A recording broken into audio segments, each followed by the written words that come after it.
ஐயனார் துணை சரியில்ல டுடே எபிசோட்ல வானதியோட அம்மா இருந்துக்கிட்டு நேராக நம்ம சேரனோட வீட்டுக்கு வராங்க.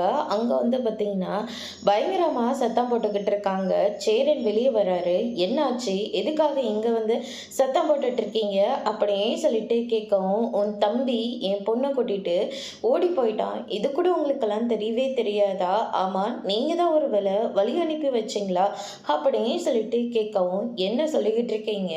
என் தம்பி கடைக்கு பொருளெல்லாம் வாங்குறதுக்காக பெங்களூர் வரைக்கும் போயிருக்கான் அப்படின்ற மாதிரி சொல்கிறாங்க. அப்படி பொய்யை சொல்லிட்டு அவங்க 2 பேரும் ஓடி போயிட்டாங்க அப்படின்ற மாதிரி சொல்லிடுறாங்க. இங்கே பாரு, உங்கள் குடும்பத்துக்கு என் பொண்ணை கொடுக்கறதுல எனக்கு சுத்தமாக விருப்பமே இல்லை. அவள் தான் சொல்கிற பேச்சை கேட்காம இவ்வளோ கேவலமான ஒரு காரியத்தை பண்ணியிருக்கா. அவள் மட்டும் என் கையில் கிடைச்சா நானே என் கையால் அடித்து கொன்னே போடுவேன் அப்படின்னு சொல்லிட்டு வானதியோட அம்மா பயங்கரமாக பேசிக்கிட்டு இருக்காங்க. அதுக்கு அடுத்ததாக வந்து பார்த்தீங்கன்னா, தேவையில்லாமல் இங்கே உட்காந்து சத்தம் போட்டுட்டு இருக்காதீங்க. என் தம்பி ஒன்றும் அவ்வளோ கேவலமான வேலையெல்லாம் செய்ய மாட்டா.